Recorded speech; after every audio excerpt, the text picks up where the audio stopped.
بسم اللہ الرحمن الرحیم۔ السلام علیکم۔ آسمانوں اور زمین کی تخلیق کے بعد ہمیں اللہ کی ایک مخلوق کا بہت زیادہ ذکر ملتا ہے، ملائکہ، جنہیں ہم فرشتے بھی کہتے ہیں۔ ہم سے بہت پہلے پیدا کی گئی اور ہماری نظروں سے اوجھل مخلوق، لیکن ہمیں کیسے پتہ چلتا ہے کہ یہ ایگزسٹ کرتے ہیں اور ان کی موجودگی ماننا کیوں ضروری ہے؟ سورہ بقرہ میں 2 جگہ ملائکہ پر یقین رکھنا ایمان کا حصہ بتایا گیا ہے، اور ان دونوں میں سے ایک جگہ تو وہ عظمت والی آیات ہیں کہ جو معراج کے موقع پر 7ویں آسمان میں نازل ہوئی تھیں، اور جن کی مبارکباد دینے کے لیے ایک فرشتہ بالخصوص زمین پر آیا تھا، جس کے متعلق میں آپ کو آگے چل کر بتاؤں گا۔ انفیکٹ سورہ نساء میں ایک جگہ تو فرشتوں پر ایمان نہ رکھنا گمراہی کے مترادف بتایا گیا ہے، اور ہمارا آج کا سفر انہی فرشتوں کے بارے میں ہے۔ وہ کون ہیں، وہ کہاں رہتے ہیں، وہ دیکھنے میں کیسے ہیں، اور وہ کیا کرتے ہیں۔ لیکن آگے بڑھنے سے پہلے میں آپ کے سامنے ایک اور سوال رکھنا چاہتا ہوں کہ آخر ہم فرشتوں کو کیوں نہیں دیکھ پاتے؟ کیا کبھی آپ نے اس بارے میں سوچا ہے؟ سورہ حاقہ کی ایک آیت ہے کہ مجھے قسم ہے اس کی جو تم دیکھتے ہو اور اس کی جو تم نہیں دیکھتے۔ ہم کیا نہیں دیکھتے؟ آخر ایسی کون سی چیزیں جو ہمیں نظر نہیں آتی؟ اب بہت سے لوگ اس بات کا جواب ایسے دیں گے کہ ہمیں ہوا نہیں نظر آتی، ہمیں خوشبو نہیں نظر آتی۔ میرے خیال میں وہ لوگ بڑا سطحی سا جواب دے رہے ہوتے ہیں۔ ان تمام چیزوں کو ہم دیکھتے نہیں ہیں، لیکن ہم ڈیٹیکٹ تو کر رہے ہیں۔ ہوا کی رفتار بھی ڈیٹیکٹ ہو رہی ہے، خوشبو کی تیزی کا احساس بھی ڈیٹیکٹ ہو جاتا ہے۔ لیکن فرشتوں کو تو چھوڑیں، آسمان ہی میں کتنی ایسی چیزیں ہیں کہ جو ہم دیکھنا تو دور بلکہ ڈیٹیکٹ بھی نہیں کر پاتے۔ اور میں آپ کو بتاتا ہوں کہ کیسے۔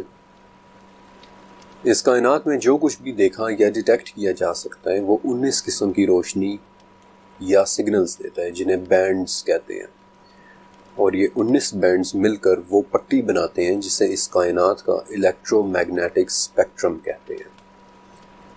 اب ٹیکنیکل زبان میں تو یہ اسپیکٹرم مختلف قسم کی فریکوینسیز، ویو لینتھس اور فوٹون انرجیز کا مجموعہ ہوتا ہے، لیکن سادہ الفاظ میں کوئی بھی وہ چیز جو اس انرجی یا اس مادے کی بنی ہو جسے ہم جانتے ہیں، وہ اس اسپیکٹرم پر کہیں نہ کہیں موجود ہونا چاہیے۔ مثلا موبائل فون سے نکلی ہوئی شعاعیں کہ جو نظر تو نہیں آتی لیکن وہ ریڈیو ویوز کے بینڈ پر موجود ہیں۔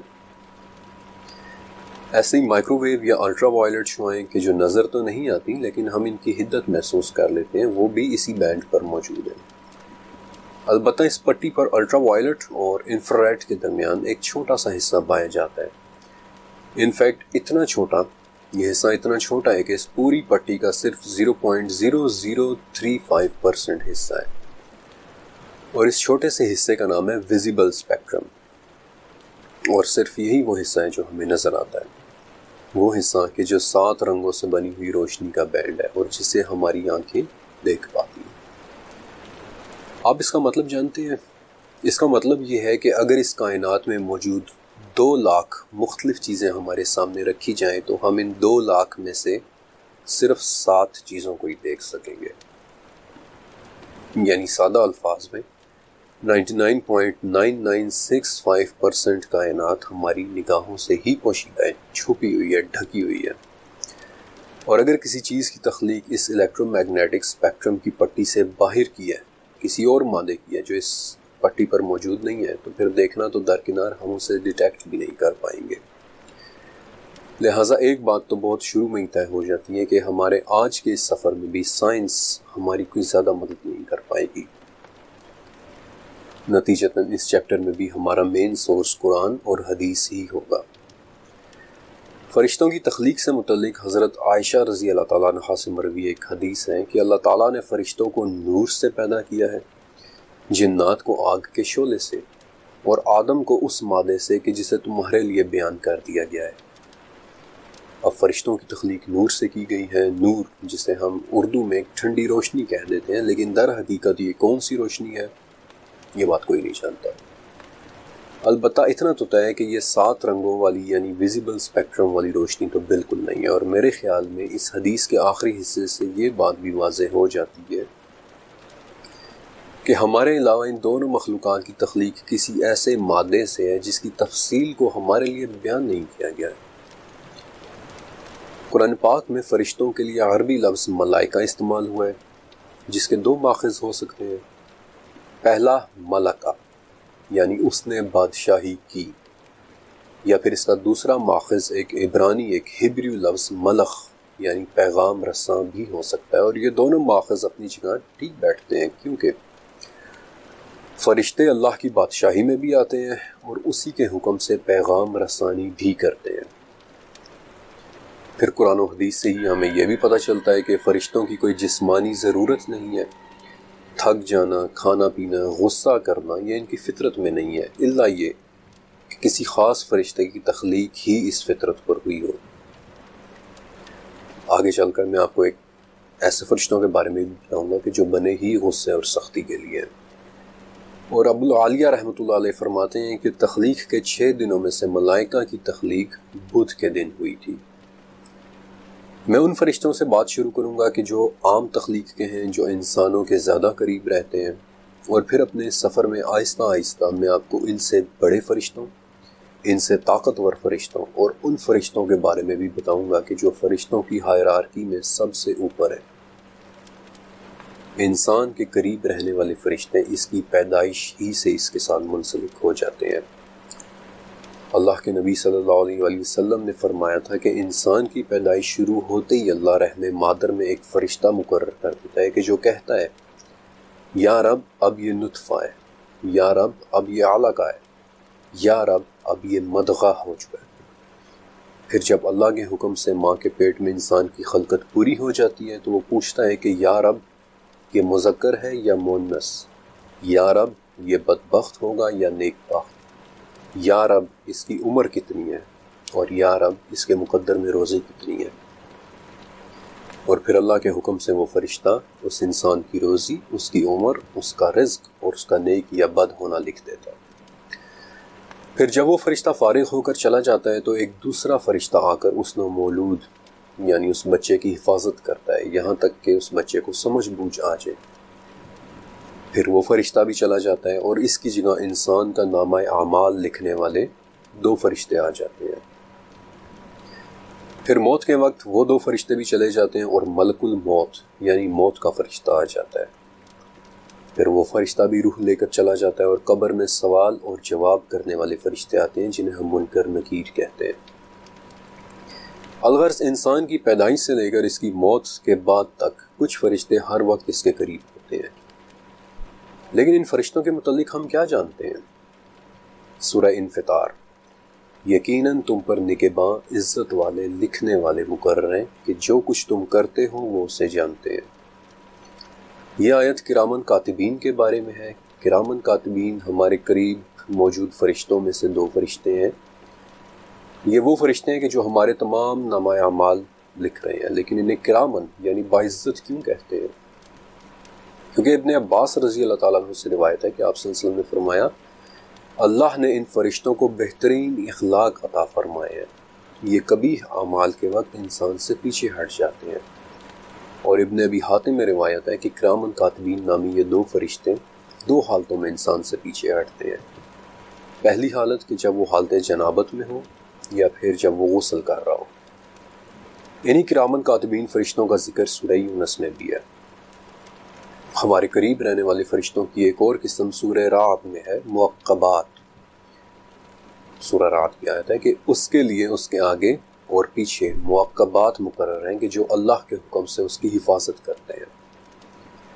معقبات، انسان کے آگے اور پیچھے اس کی حفاظت کے لیے مقرر ہونے والے فرشتے۔ ابن جریر میں، تفسیر ابن جریر میں حضرت عثمان رضی اللہ تعالیٰ عنہ سے روایت ہے کہ میں نے آپ صلی اللہ علیہ وسلم سے پوچھا کہ یا رسول اللہ، انسان کے ساتھ کتنے فرشتے ہوتے ہیں؟ تو آپ صلی اللہ علیہ وسلم نے 10 فرشتوں کا ذکر کیا تھا، جن میں سے ایک ایسا بھی تھا کہ جو حلق کی حفاظت کرتا ہے، 2 وہ فرشتے کہ جو آنکھوں کی حفاظت کرتے ہیں، اور حضرت علی رضی اللہ تعالیٰ عنہ سے روایت ہے کہ ہر انسان کے ساتھ اس کی حفاظت کرنے والے فرشتے مقرر ہیں، اور اگر اللہ کی مرضی نہ ہو تو کوئی شخص کسی کو چاہ کر بھی قتل نہیں کر سکتا، کیونکہ اس کی حفاظت کے لیے اللہ کے حکم سے اس پر فرشتے اس کی پروٹیکشن کرتے ہیں۔ اور یہ فرشتے صرف 2 حالتوں میں اس کے پاس سے ہٹتے ہیں، ایک تب کہ جب تقدیر میں لکھا ہوا پیش آ جائے، یا پھر جب موت کا وقت آ جائے۔ اور انہی نگہبان پروٹیکٹیو فرشتوں کا ذکر سورہ طارق میں بھی ہے کہ کوئی ایسا نہیں کہ جس پر نگہبان فرشتہ نہ ہو. These are the guardian angels. لیکن اللہ کے خاص لوگوں کے لیے حفاظت بھی خاص ہو جاتی ہے. مثلا سعد بن وقاص نے رضی اللہ تعالیٰ عنہ نے احد کے موقع پر دیکھا کہ دو لوگ سفید کپڑوں میں ملبوس آپ صلی اللہ علیہ وسلم کو اپنی حفاظت میں لیے بڑی سختی کے ساتھ کافروں سے لڑ رہے ہیں. سعد بن وقاص کہتے ہیں کہ ان دونوں کو میں نے نہ ہی کبھی اس سے پہلے دیکھا تھا اور نہ ہی کبھی اس کے بعد دیکھا. سورہ سجدہ میں ہم پر مقرر ایک اور فرشتے کا ذکر ہے.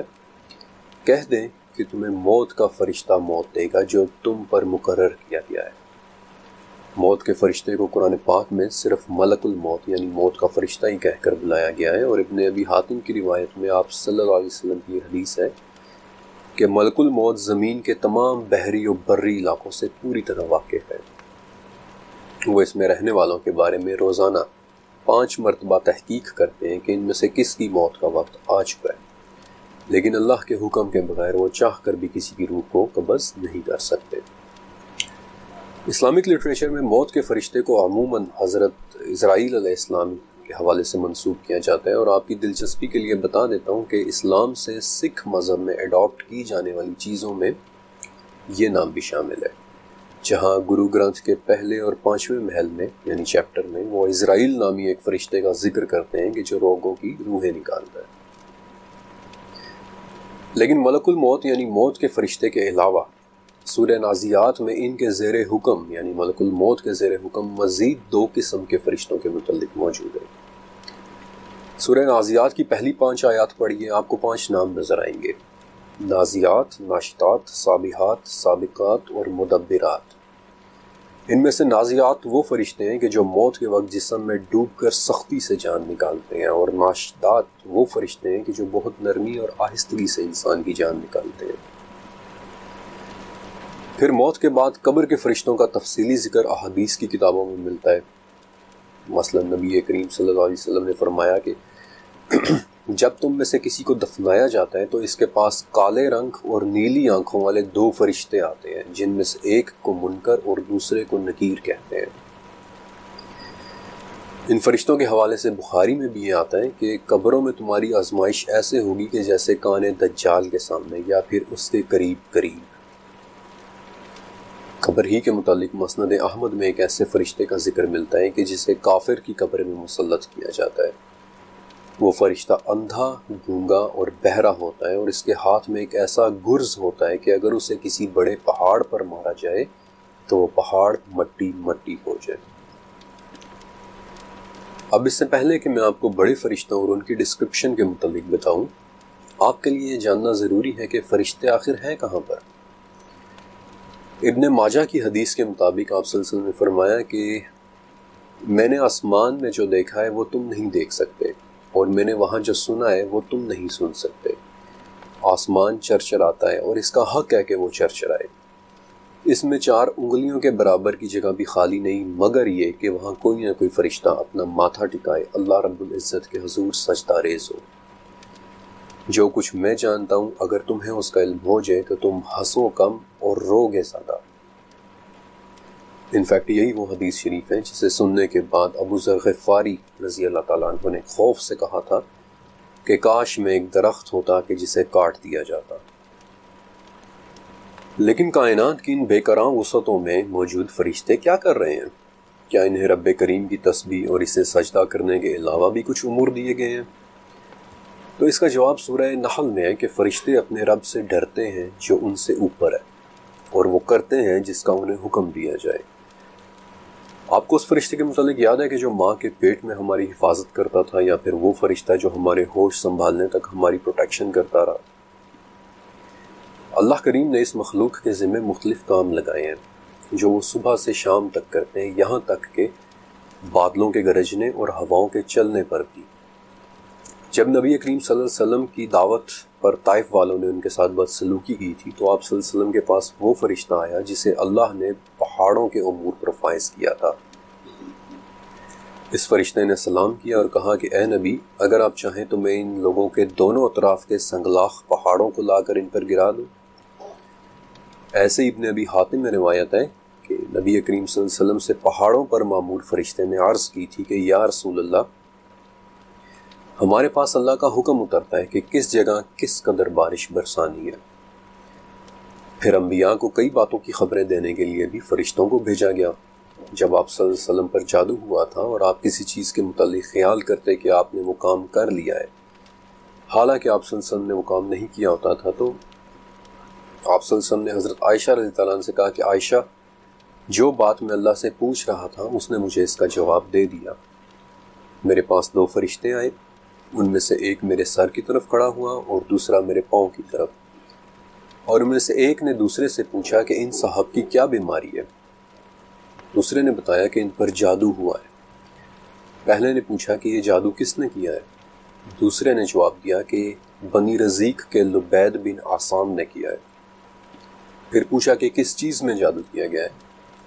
جواب دیا کہ کنگھے اور سر کے بال میں، کہ جو کھجور کے خوشے میں رکھے ہوئے ہیں۔ سوال کرنے والے نے پھر پوچھا کہ یہ جادو اس وقت کہاں ہے؟ اور جواب دینے والے نے کہا کہ زروان کے کنویں میں۔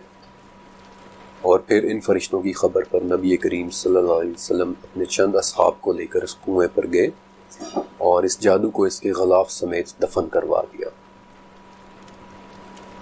قرآن پاک میں فرشتوں کا دوسرے انبیاء اور غیر انبیاء کے ساتھ گفتگو اور ان تک اللہ کا پیغام پہنچانے کا بھی ذکر ہے، کیونکہ سورہ شورا کے مطابق ناممکن ہے کہ اللہ کسی بندے سے کلام کرے سوائے وحی کے، یا پردے کے پیچھے سے، یا پھر کسی فرشتے کو بھیجے۔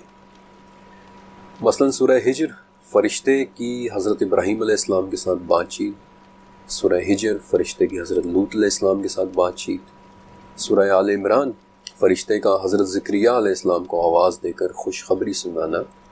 پھر سورہ مریم، فرشتے کا حضرت مریم علیہ السلام کو عیسیٰ علیہ السلام کی خبر دینا۔ سورہ ہود، ابراہیم علیہ السلام کی بیوی سارہ علیہ السلام کو ایک بیٹے اسحاق اور ان کے بعد یعقوب کی خبر دینا۔ قرآن پاک میں مریم علیہ السلام اور سارہ علیہ السلام کی بھی فرشتوں کے ساتھ گفتگو کا ذکر ہے کہ جو نبی نہیں تھی، لیکن غیر نبی انسانوں کے ساتھ گفتگو کے وقت فرشتے ہمیشہ انسانی شکل میں ہوتے ہیں، اور یہ بات سورہ مریم میں منشن ہے کہ فرشتہ آدمی بن کر ظاہر ہوا، اور اس کی وجہ میں آپ کو آگے چل کر بتاؤں گا۔ بلکہ بخاری کی ایک حدیث کے مطابق آپ صلی اللہ علیہ وسلم نے فرمایا کہ بنی اسرائیل میں کچھ لوگ ایسے بھی ہوئے ہیں کہ وہ نبی نہیں تھے، لیکن پھر بھی فرشتے ان کے ساتھ باتیں کیا کرتے تھے۔ فرشتوں کا انسانوں کے گھروں میں آنے اور جانے کا ذکر کثرت سے ملتا ہے، لیکن ایک موقع ایسا ہے کہ جہاں سے یہ فرشتے فوراً پیچھے ہٹ جاتے ہیں۔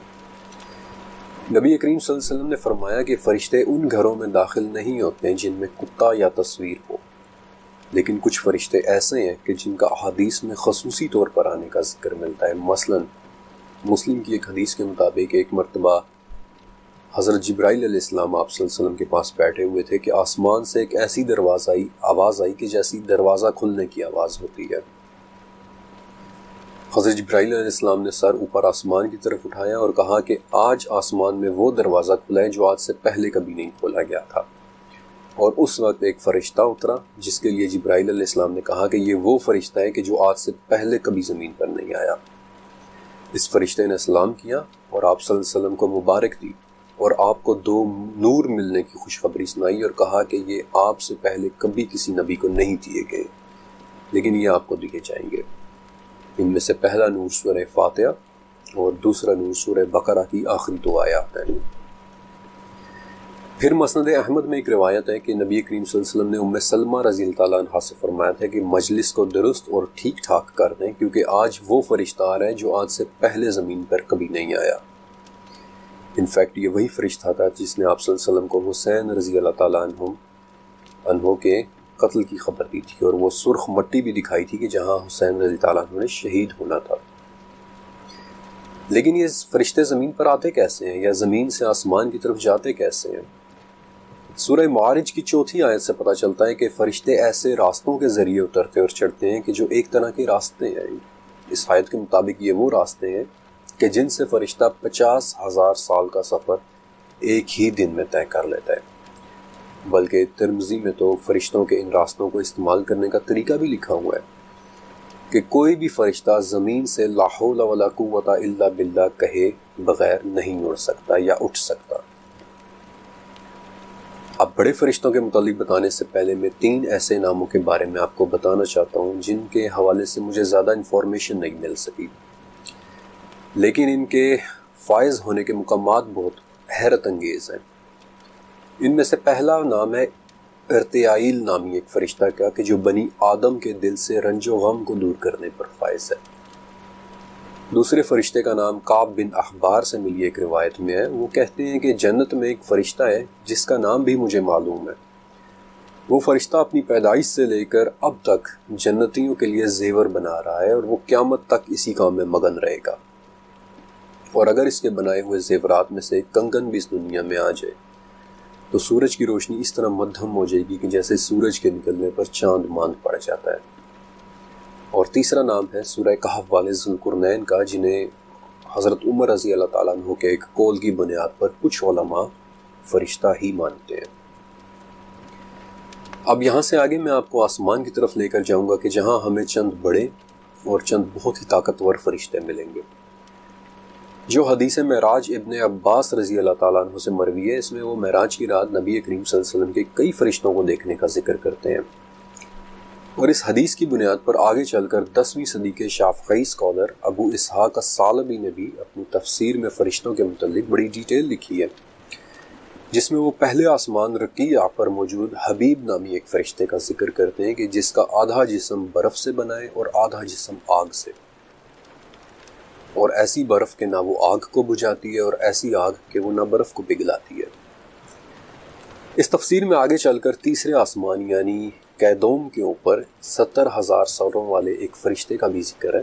انفیکٹ اس کے بارے میں مزید تفصیل حضرت علی رضی اللہ تعالیٰ عنہ کی ایک روایت میں ملتی ہے کہ ایک فرشتہ ایسا ہے جس کے 70,000 منہ ہیں، ہر منہ میں 70,000 زبانیں ہیں، ہر زبان پر 70,000 لغات یعنی لینگویجز ہیں، اور ان تمام زبانوں سے وہ اللہ تعالیٰ کی تسبیح بیان کرتا ہے، اور اللہ اس کی ہر تسبیح سے ایک ایسے فرشتے کو پیدا کرتا ہے کہ وہ دوسرے فرشتوں کو تو دیکھ سکتے ہیں لیکن دوسرے فرشتے انہیں نہیں دیکھ سکتے۔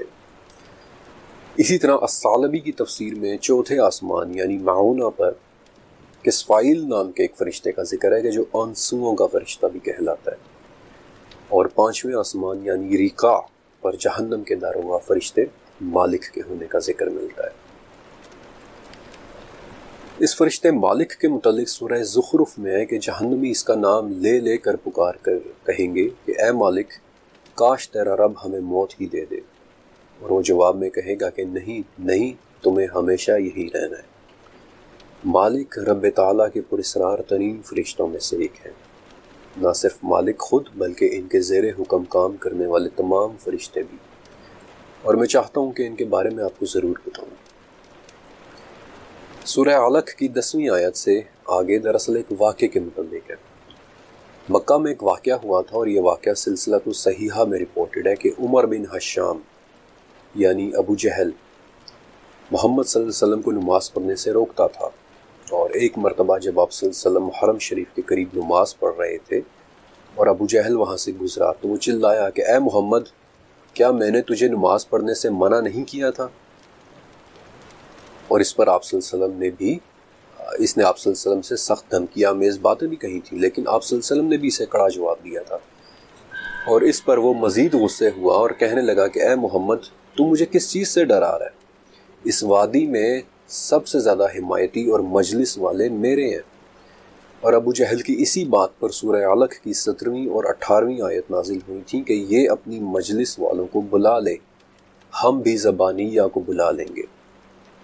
اور صحیح مسلم میں اس سے آگے کے الفاظ ہی ہیں کہ ابو جہل نے آگے بڑھ کر محمد الرسول اللہ صلی اللہ علیہ وسلم کی گردن پر اپنا پاؤں رکھنا چاہا، لیکن وہ اچانک الٹے پاؤں پیچھے ہٹا اور اپنے ہاتھوں سے خود کو بچانے لگا، اور جب اس سے پوچھا گیا کہ کیا ہوا تھا تو اس نے بتایا کہ میرے اور محمد کے درمیان آگ کا ایک گڑھا، دہشت ناک منظر اور بہت سارے پر حائل ہو گئے تھے، اور نبی کریم صلی اللہ علیہ وسلم نے فرمایا کہ اگر وہ میرے قریب آتا تو فرشتے اس کی بوٹی بوٹی نوچ لیتے۔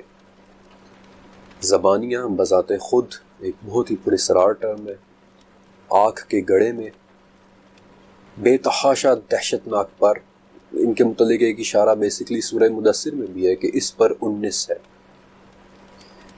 سعودی عرب کی وزارت مذہبی امور نے زبانیہ کے متعلق اپنی ایک انٹرپریٹیشن یوں کی ہے کہ زبانیہ فرشتوں کے ایک گروہ کا نام ہے جس میں ان کے 19 بڑے فرشتے آتے ہیں، اور یہ کہاں معمور ہیں؟ سورہ مدثر ہی کی 26ویں اور 27ویں آیت میں ان کے ہونے کی جگہ کا بھی ذکر ہے کہ سقر، اور یہ سقر کیا ہے؟ اس کا جواب سورہ مدثر میں آنے والے ایک واقعے کے آخر میں ہے۔ یہ واقعہ دراصل 11ویں آیت سے شروع ہو رہا ہے کہ سورہ مدثر مجھے اور اس کو چھوڑ دے جسے میں نے اکیلا پیدا کیا ہے۔ بعض علماء کے نزدیک یہ ولید بن مغیرہ کی طرف اشارہ ہے، اور اس سے آگے کی آیات میں آتا ہے کہ ہم نے اسے بڑی کشادگی دی، اس نے غور کر کے ایک تجویز سوچی، اسے ہلاکت ہو کہ اس نے کیسی تجویز سوچی، اس نے دیکھا، اس نے تیوری چڑھائی اور اس نے منہ بنایا، پھر پیچھے ہٹ گیا اور غرور کیا اور کہنے لگا کہ یہ تو صرف ایک جادو ہے جسے کہیں سے نقل کیا گیا ہے، ان قریب میں سے سقر میں ڈالوں گا، اور تجھے کیا خبر کہ سقر کیا ہے؟ نہ وہ کسی کو زندہ رہنے دیتی ہے اور نہ ہی وہ کسی کو مرنے دیتی ہے۔ مجھے یہ تو نہیں پتا کہ یہ سب پڑھتے ہوئے آپ کے ذہن میں کیا منظر ہوتا ہے، یہ سب سنتے ہوئے آپ کیا فیل کرتے ہیں، لیکن بعض اوقات ایسی آیات کے بارے میں بولتے ہوئے لکھتے ہوئے جو کیفیت مجھ پر طاری ہوتی ہے، اس کے لیے شاید میرے پاس سے ایک خاموشی کے علاوہ اور کوئی لفظ نہیں ہوتا۔ ان قوی اور ہیبت ناک فرشتوں کے بعد میں آپ کو ایک بہت خوبصورت جگہ کے بارے میں بتانا چاہتا ہوں کہ جس کی اللہ پاک نے سورہ طور میں قسم بھی اٹھائی ہے۔ بیت المعمور، 7ویں آسمان یعنی غریبہ پر موجود ایک عبادت کا جس میں فرشتے عبادت کرتے ہیں۔ بیت المعمور کے معنی ہی آباد اور ایک بھرے ہوئے گھر کے ہے۔ مشکات المصابی کی حدیث کے مطابق یہ عبادت گھر فرشتوں سے اس طرح بھرا ہوا رہتا ہے کہ روزانہ 70,000 فرشتے اس میں عبادت کے لیے آتے ہیں، اور پھر دوبارہ قیامت تک ان کی باری نہیں آتی۔ یہی وہ بیت المعمور ہے جس کی دیوار کے ساتھ نبی کریم صلی اللہ علیہ وسلم نے معراج کی رات حضرت ابراہیم علیہ السلام کو ٹیک لگائے بیٹھے دیکھا تھا۔ اس میں عبادت کرتے فرشتوں کے حوالے سے صحیح مسلم میں ایک بہت پیاری حدیث ہے۔ نبی کریم صلی اللہ علیہ وسلم نے فرمایا کہ ہمیں یعنی مسلمانوں کو لوگوں پر 3 باتوں کے ذریعے فضیلت دی گئی ہے، جن میں سے ایک یہ ہے کہ ہماری صفیں فرشتوں کی صفوں کی طرح بنائی گئی ہیں۔ ان کے بعد میں آپ کو ان 2 میں سے ایک ایسے فرشتے کے متعلق بتانا چاہتا ہوں جن کا نام نہ صرف قرآن پاک میں منشن ہے بلکہ اللہ تعالیٰ نے فرمایا ہے کہ جو ان کا دشمن ہے وہ خود اللہ کا دشمن ہے۔ حضرت میکائیل علیہ السلام، جنہیں علماء اس بات سے منسوب کرتے ہیں کہ اللہ نے ان کے ذمے اپنی مخلوق کو روزی پہنچانے کی ذمہ داری دے رکھی ہے، یا پھر کچھ علماء کے مطابق یہ ان فرشتوں کو کمانڈ کرتے ہیں کہ جو قدرت کے قوانین پر مامور ہے، مثلا نباتات کا اگانا یا بارش کا برسانا وغیرہ، اور یہ ان فرشتوں میں سے بھی ہیں جن پر آپ صلی اللہ علیہ وسلم نے اپنی دعا میں سلامتی بھی بھیجی ہے۔ مسند احمد میں علی بن حسین رحمۃ اللہ علیہ کہتے ہیں کہ حضرت میکائیل علیہ السلام کا نام عبید اللہ ہے۔ سلسلۃ الصحیحہ کی ایک حدیث کے مطابق نبی کریم صلی اللہ علیہ وسلم نے ایک مرتبہ جبرائیل علیہ السلام سے پوچھا کہ جبرائیل، میں نے کبھی میکائیل کو ہنستے ہوئے نہیں دیکھا۔ تو جبرائیل علیہ السلام نے عرض کیا کہ یا رسول اللہ صلی اللہ علیہ وسلم، جب سے جہنم بنی ہے میکائیل ہنسے نہیں ہے۔ اس سے آگے مسند احمد کی حدیث میں ملتا ہے کہ پھر آپ صلی اللہ علیہ وسلم نے پوچھا کیا میکائیل نے آپ سے مزاحن کبھی کوئی بات کہی ہے؟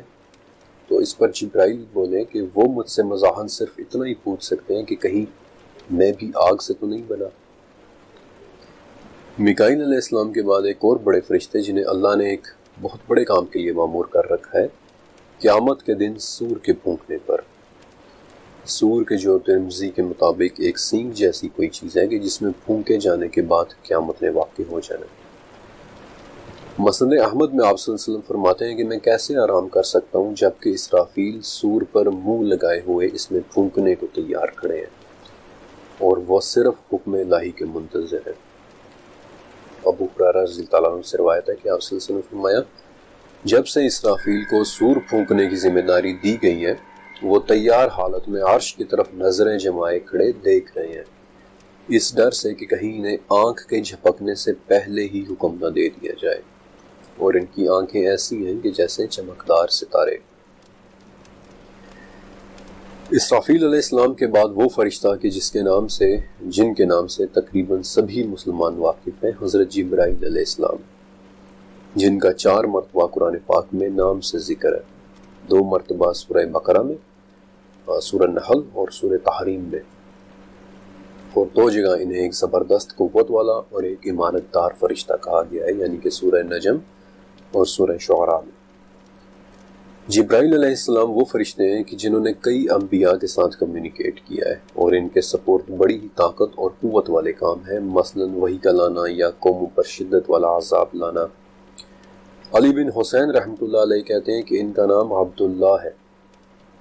یہی وہ فرشتے ہیں کہ جو پہلی وحی یعنی اقرا بسم ربک الذی خلق لے کر نازل ہوئے تھے، اور یہی وہ فرشتے ہیں کہ جو آپ صلی اللہ علیہ وسلم کو اپنے ساتھ معراج کی رات 7ویں آسمان پر اور سدرۃ المنتہا تک لے کر گئے تھے۔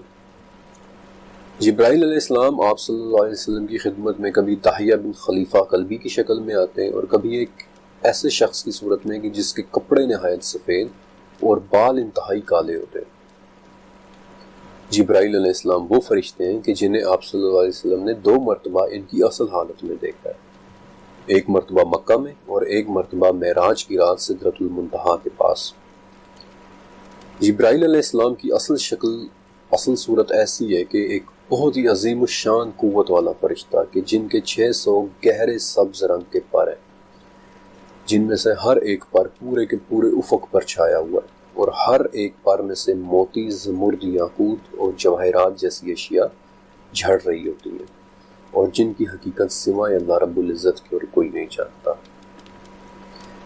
اس فرشتے کو مکہ میں دیکھنے والے واقعے کے بارے میں نبی محمد صلی اللہ علیہ وسلم فرماتے ہیں کہ میں غار ہیرا میں اعتکاف کے بعد وادی میں اترا اور چلا جا رہا تھا کہ میں نے آواز سنی۔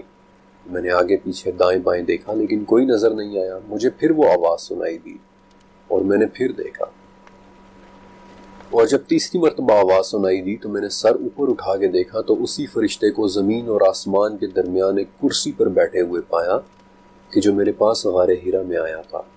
میں اس سے ڈر گیا، یہاں تک کہ میں زمین پر گر پڑا اور گھر آنے پر کمبل اوڑھنے کی خواہش ظاہر کر دی۔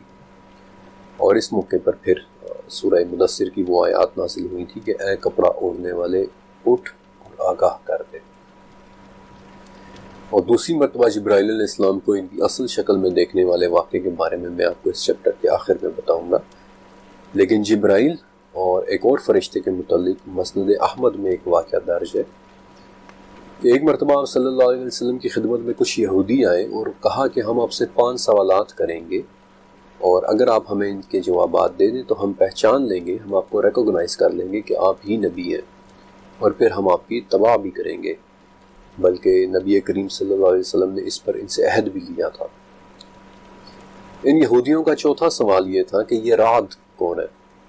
آپ صلی اللہ علیہ وسلم نے فرمایا کہ رعد اللہ کے فرشتوں میں سے ایک فرشتہ ہے جس کے ذمہ بادل ہے، اور اس کے ہاتھ میں آگ کا ایک کوڑا ہے کہ جس کے ساتھ وہ ان بادلوں کو چلاتا چلا جاتا ہے اس جگہ پر جہاں اللہ نے انہیں چلانے کا حکم دیا ہوتا ہے۔ یہودیوں نے کہا کہ یہ آواز کیا ہے کہ جو اس کی سنی جاتی ہے؟ آپ صلی اللہ علیہ وسلم نے فرمایا کہ یہ اس کے کوڑے کی آواز ہے۔ انہوں نے کہا کہ آپ صلی اللہ علیہ وسلم نے سچ کہا، اور پھر انہوں نے اپنا 5واں سوال کیا کہ ہر نبی کے لیے ایک فرشتہ مقرر ہوتا ہے کہ جو اس کے پاس وحی لے کر آتا ہے، آپ کا ساتھی فرشتہ کون ہے؟ اس پر آپ صلی اللہ علیہ وسلم نے جواب دیا کہ میرا ساتھی فرشتہ جبرائیل ہے۔ اور جب یہودیوں نے جبرائیل علیہ السلام کا نام سنا تو وہ اٹھ کھڑے ہوئے اور کہنے لگے کہ جبرائیل، یہ فرشتہ تو جنگ، لڑائی اور عذاب لے کر آتا ہے، یہ تو ہمارا دشمن فرشتہ ہے۔ ہاں اگر آپ میکائیل کہتے کہ جو رحمت، نباتات اور بارش لے کر آتا ہے تو ہم آپ کی بات مان لیتے۔ اور پھر اسی پر سورہ بقرہ کی وہ آیت نازل ہوئی تھی کہ جو شخص جبرائیل کا دشمن ہو جس نے آپ کے دل پر اللہ کا پیغام اتارا ہے تو اللہ بھی اس کا دشمن ہے۔ اب یہاں سے اس چیپٹر کا وہ حصہ شروع ہوتا ہے کہ جس کے اندر میں فرشتوں کی شکل و صورت کے بارے میں بات کروں گا۔ اب زیادہ تر انسان جب فرشتوں کے متعلق سوچتے ہیں تو وہ یہی تصور کرتے ہیں کہ ایک بہت ہی خوبصورت اور معصوم سی صورت، اور شاید اسی وجہ سے جب عزیز مصر کی بیوی کی محفل میں آنے والی عورتوں نے یوسف علیہ السلام کو دیکھا اور اپنی انگلیاں کاٹ لیں تو سورہ یوسف کے مطابق ان کی زبان سے یہ نکلا کہ حاشا اللہ، یہ انسان نہیں بلکہ کوئی بہت ہی بزرگ فرشتہ ہے۔ لیکن تمام فرشتے ایسے نہیں ہیں۔ اگر آپ کو منکر نکیر کا چہرہ یاد ہے کہ سیاہ رنگت اور نیلی آنکھیں، یا پھر زبانیہ، آگ کے گڑھے میں بہت سارے پر، یا پھر پہلے آسمان رقیہ پر موجود وہ فرشتہ کہ جس کا آدھا جسم برف کا ہے اور آدھا جسم آگ کا بنا ہوا ہے، یا پھر تیسرے آسمان قیدوم پر موجود 70,000 سروں والا وہ فرشتہ کہ جس کے 70,000 منہ ہیں اور ہر منہ میں 70,000 زبانیں ہیں۔ ذرا ان مناظر کو اپنے تصور میں لائیں۔ میرا نہیں خیال کہ 70,000 سر امیجن کر کے آپ کا دل دہلے بغیر رہ نہیں سکے گا۔ قرآن پاک میں ایک جگہ فرشتوں کی ایک ڈسکرپشن بتائی گئی ہے کہ ان کے پر ہوتے ہیں۔ سورہ فاطر کی پہلی آیت میں 2 3 اور 4 پروں والے فرشتوں کا ذکر ہے، اور یہ بھی کہ اللہ اپنی مخلوق میں جو چاہتا ہے زیادہ کرتا ہے۔ ابن عمر رضی اللہ تعالیٰ عنہ فرماتے ہیں کہ نبی کریم صلی اللہ علیہ وسلم کے زمانے میں غیر شادی شدہ نوجوان تھا اور مسجد نبی میں سویا کرتا تھا، اور میں دیکھتا کہ جو شخص بھی کوئی خواب دیکھتا وہ آپ صلی اللہ علیہ وسلم سے اس کا تذکرہ کرتا۔ تو ایک دن میں نے سوچا کہ اے اللہ، اگر تیرے نزدیک مجھ میں کوئی خیر ہے تو مجھے بھی کوئی خواب دکھا تاکہ میں بھی باقی لوگوں کی طرح آپ صلی اللہ علیہ وسلم سے اس کی تعبیر پوچھ سکوں۔ ابن عمر کہتے ہیں کہ پھر میں سویا اور میں نے 2 فرشتے دیکھے جو میرے پاس آئے اور وہ مجھے لے کر چلے، اور پھر ان کے ساتھ ایک تیسرا فرشتہ بھی آ گیا اور اس نے مجھ سے کہا، ڈرو نہیں، تم نیک آدمی ہو۔ اور پھر یہ حدیث آگے چلتی ہے۔ لیکن کیا وجہ کہ فرشتے نے انہیں نہ ڈرنے کا کہہ کر تسلی دی، بلکہ بائبل میں اکثر مقامات پر جہاں فرشتے کی بات چیت کا تذکرہ آتا ہے وہ مقام ہمیشہ ڈرو نہیں سے شروع ہوتا ہے، فیئر ناٹ۔ 7ویں صدی کے اسکالر محمد بن مسلم برق نامی ایک فرشتے کے بارے میں بتاتے ہیں کہ جس کے 4 منہ ہیں، ایک منہ انسان جیسا، ایک منہ بیل جیسا، ایک منہ شیر جیسا اور ایک منہ گدھ جیسا، اور جب وہ دم ہلاتا ہے تو بجلی کڑکتی ہے۔ اب ذرا ان 4 جانوروں کے سروں والے فرشتے کو امیجن کریں کہ اگر وہ آپ کے سامنے آ جائے تو آئی ڈونٹ تھنک کہ آپ اسے آسانی سے برداشت کر پائیں گے۔ انجیل میں 4 قسم کے فرشتوں کی بڑی ڈیٹیل ڈسکرپشن یا تفصیلی ڈسکرپشن ملتی ہے۔ پہلی قسم ہے چربمز۔ یہ وہ فرشتے ہیں کہ جو انجیل کے مطابق ایک ہائیبرڈ قسم کی شبیہ رکھتے ہیں۔ مثلا بائبل میں ان کے 4 پر بتائے گئے ہیں، جن میں سے 2 پر ان کے جسم کو چھپاتے ہیں اور 2 پر ان کی اڑان کے لیے استعمال ہوتے ہیں۔ دوسری قسم ہے ملاکمز، کہ جو ہیبریو لفظ ملخ سے نکلا ہے، یعنی کہ پیغام لانے والے، اور بائبل کے مطابق دیکھنے میں یہ انسانوں کے سب سے زیادہ مماثلت رکھنے والے فرشتے ہیں، یعنی کہ انسان کی صورت میں آنا جانا وغیرہ۔ تیسری قسم ہے سیرافیمز، اور ان کا ذکر بک آف ایزایا میں ہے، جس کے مطابق ان کے 6 پر ہوتے ہیں، جن میں سے 2 پر تو اڑنے کے لیے استعمال ہوتے ہیں، 2 پر اپنے سر کو چھپانے کے لیے، اور 2 پر اپنے پیروں کو چھپانے کے لیے۔ اور اگر بھی آپ ترکی گئے ہو یا آپ نے ہایا صوفیہ وزٹ کیا ہو تو ہایا صوفیہ کی چھت پر بنی ہوئی تصویر دراصل سیرافیمز ہی کی ہے۔ اور بائبل کے مطابق چوتھی قسم اوفانمز ہے، کہ جو شاید سب سے زیادہ عجیب شکل کے فرشتے ہیں، آسمان میں اڑتے ہوئے سونے کے پہیوں جیسے فرشتے جن کے باہر کئی آنکھیں بنی ہوئی ہوتی ہیں۔ مشکات اور مسند احمد میں ایک حدیث ہے جس کی صحت میں تھوڑا شک ہے، البتہ اس میں 8 ایسے فرشتوں کا ذکر ہے کہ جو پہاڑی بکروں کی شکل میں ہے، اور جن کے کھروں اور گھٹنوں کے درمیان اتنی لمبائی ہے کہ جتنی ایک آسمان سے دوسرے آسمان کے درمیان تک کا فاصلہ۔ لیکن اس سے پہلے کہ یہ چیپٹر ختم ہو، میں آپ کو فرشتوں کی 2 ایسی اقسام کے بارے میں بتانا چاہتا ہوں جو ایک بہت ہی پراسرار آرڈر یا درجے سے تعلق رکھتے ہیں، اور ان کا ذکر سورہ غافر میں ہے۔ عرش کے اٹھانے والے اور جو ان کے آس پاس ہیں اپنے رب کی حمد کے ساتھ تسبیح بیان کرتے ہیں اور اس پر ایمان رکھتے ہیں۔ عرش کے اٹھانے والے 8 فرشتے جن کے بارے میں جابر رضی اللہ تعالیٰ عنہ کہتے ہیں کہ مجھے اجازت دی گئی ہے کہ اللہ کے عرش کو اٹھانے والے فرشتوں میں سے ایک فرشتے کے بارے میں بتاؤں کہ اس کے کان سے لے کر اس کے کندھے تک کا فاصلہ 700 سال کا ہے۔ ابن عباس رضی اللہ تعالیٰ عنہ سے مروی ایک حدیث کا مفہوم ہے کہ جب ہمارا رب کسی کام کا فیصلہ کرتا ہے تو عرش کے اٹھانے والے فرشتے اس کی تسبیح بیان کرتے ہیں، پھر ان کے قریب والے فرشتے بھی اس کی تسبیح بیان کرتے ہیں، اور ایسے ایک ایک کر کے وہ تسبیح نچلے آسمانوں تک آتی ہے، یہاں تک کہ دنیا کے آسمان تک پہنچ جاتی ہے۔ پھر عرش کے قریب والے فرشتے ان عرش اٹھانے والوں سے پوچھتے ہیں کہ ہمارے رب نے کیا فرمایا ہے، سو وہ ان کو خبر دیتے ہیں، اور پھر اوپر کے آسمان والے نچلے آسمان والوں کو خبر دیتے ہیں، اور ایسے ایک ایک کر کے آسمان سے خبر نیچے تک آتی ہے، یہاں تک کہ وہ خبر دنیا کے آسمان تک پہنچ جاتی ہے۔ اور یہ وہ جگہ ہے جہاں سے پھر جنات اس خبر کو چوری کرنے کی کوشش کرتے ہیں، اور اللہ کا یہ فیصلہ کرنا ان فرشتوں کو ایسے سنائی دیتا ہے کہ جیسے کسی صاف چکنے پتھر پر زنجیر چلانے سے آواز پیدا ہوتی ہے، اور ان فرشتوں کے دلوں پر گھبراہٹ طاری ہو جاتی ہے، اور اس سے وہ اپنے پر پھڑپڑانے لگتے ہیں۔ اور عرش کو اٹھانے والوں کے آس پاس یہ کون سے فرشتے ہیں؟ ان کا ذکر مجھے قرآن پاک میں 4 مختلف مقامات پر ملا، جہاں انہیں مقربون کا نام دیا گیا ہے، یعنی قریب رہنے والے مقرب فرشتے۔ سورہ مطففین، سورہ نساء، سورہ غافر اور سورہ حامیم سجدہ، بلکہ سورہ حامیم سجدہ کے مطابق مقربون عرش اٹھانے والوں سے مختلف آرڈر یا درجے کے فرشتے ہیں کہ جو ہر وقت سبحان اللہ کی تسبیح بیان کرتے ہیں۔ سورہ مطففین کے مطابق یہی وہ مقربون ہے کہ جو عرش کے قریب موجود علیین کو دیکھ رہے ہیں۔ علیین کہ جس کا مطلب بلندیوں کی بھی بلندیاں ہیں، ایک لکھی ہوئی کتاب ہے جہاں نیکوں کی روحیں اور ان کے نامہ اعمال محفوظ کیے جاتے ہیں، اور مقربون ہمیشہ اس کے پاس رہتے ہیں۔ یہی وہ مقربون ہے کہ جن کے متعلق خواجہ میر درد نے وہ مشہور شعر بھی لکھا تھا کہ درد دل کے واسطے پیدا کیا انسان کو، ورنہ طاعت کے لیے کچھ کم نہ تھے کروبیاں۔ مقربون، کروبیاں، حمد بیان کرنے والے فرشتے۔ اور حیرت کی بات یہ ہے کہ 3500 سال پرانے عاشوری لٹریچر کی سٹڈی کے دوران مجھے ایک لفظ ملا تھا کاریم، کہ جو ایک ایسی مخلوق کے لیے استعمال ہوتا ہے جو ہر وقت تعریف بیان کرتی ہے۔ اور ان مقربون یا کروبیاں کے متعلق بہت زیادہ تفصیل ایک 13ویں صدی میں لکھی جانے والی کتاب العجائب و غرائب الموجودات اس کے اندر بھی ہیں، لیکن وہ تفصیل پھر کسی اور دن کے لیے۔ 7ویں آسمان غریبہ سے لے کر عرش تک، ان دونوں کے درمیان عرش کے اٹھانے والے فرشتوں، اسرافیل اور مقربون کے علاوہ اور کون کون سے فرشتے ہیں یہ ہمارے علم سے باہر کی بات ہے، اس سے آگے کیا ہے کوئی نہیں جانتا۔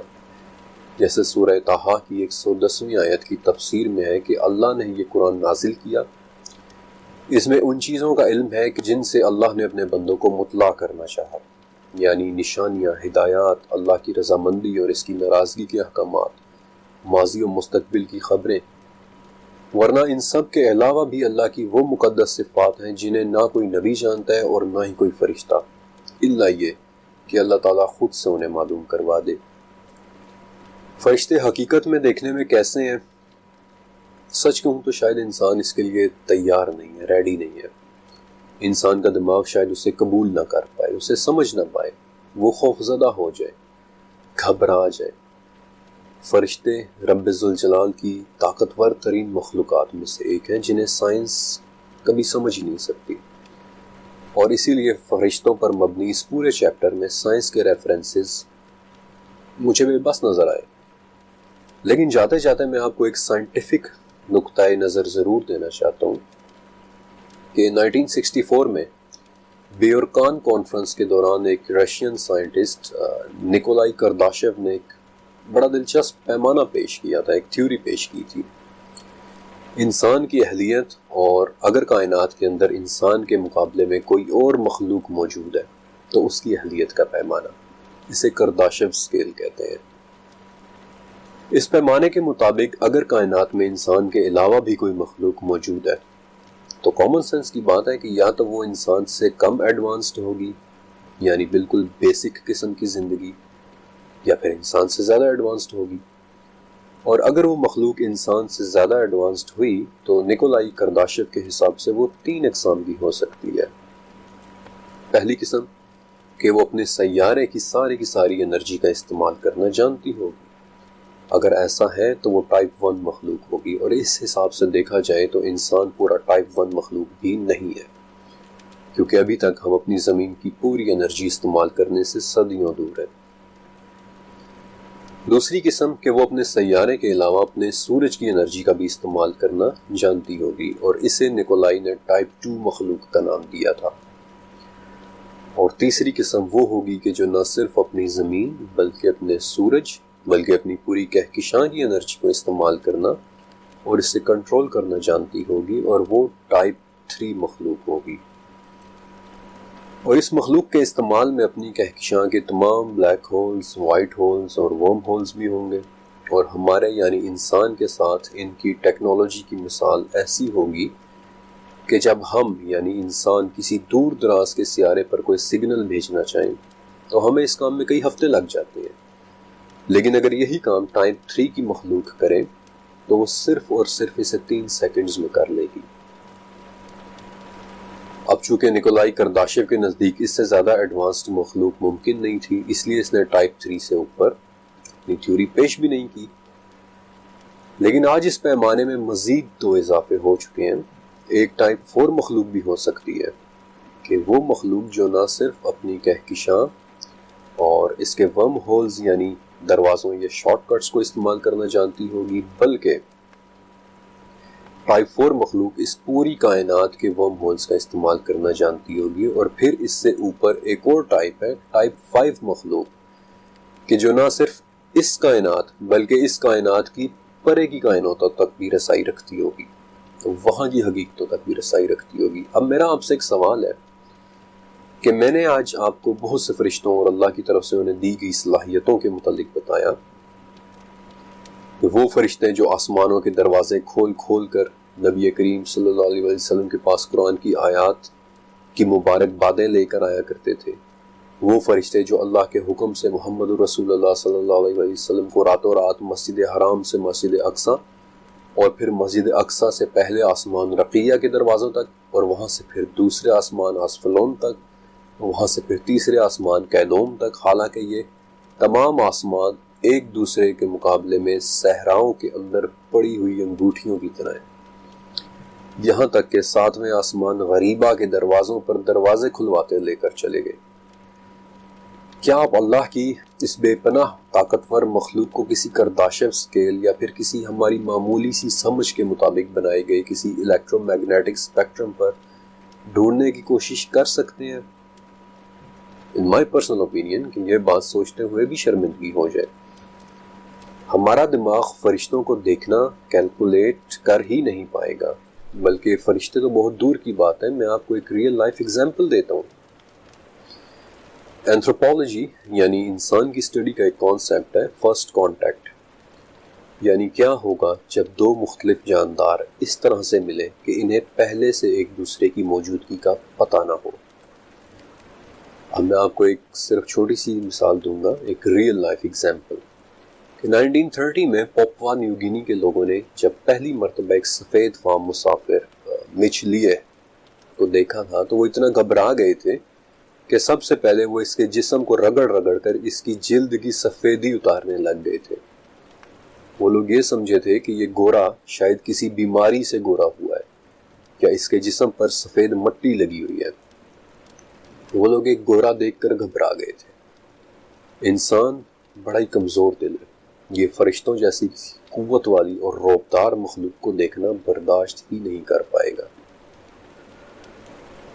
اب اس چیپٹر میں نے آپ سے وعدہ کیا تھا کہ آخر میں آپ کو نبی کریم صلی اللہ علیہ وسلم کے حضرت جبرائیل علیہ السلام کو دوسری مرتبہ ان کی اصل شکل دیکھنے کے بارے میں بتاؤں گا۔ سورہ نجم 5 سے 18 نمبر کی آیات میں ان آیات اور معراج کی مختلف احادیث کا خلاصہ آپ کے سامنے رکھ رہا ہوں کہ نبی کریم صلی اللہ علیہ وسلم نے معراج کی رات اللہ تعالیٰ کے بنائے ہوئے کچھ عظیم الشان مشاہدات کیے تھے۔ چھٹے آسمان دقنا کہ جو سونے اور سرخ پتھروں سے بنا ہوا ہے، جہاں ایک عظیم الشان درخت سدرۃ المنتہا ہے جس کی جڑیں چھٹے آسمان دقنا اور شاخیں 7ویں آسمان غریبہ تک جاتی ہیں۔ ایک ایسا درخت جس پر سونے سے بنے ہوئے پروانے منڈلاتے رہتے ہیں اور دنیا کی کوئی مخلوق اس کے رنگوں کی خوبصورتی کو بیان نہیں کر سکتی۔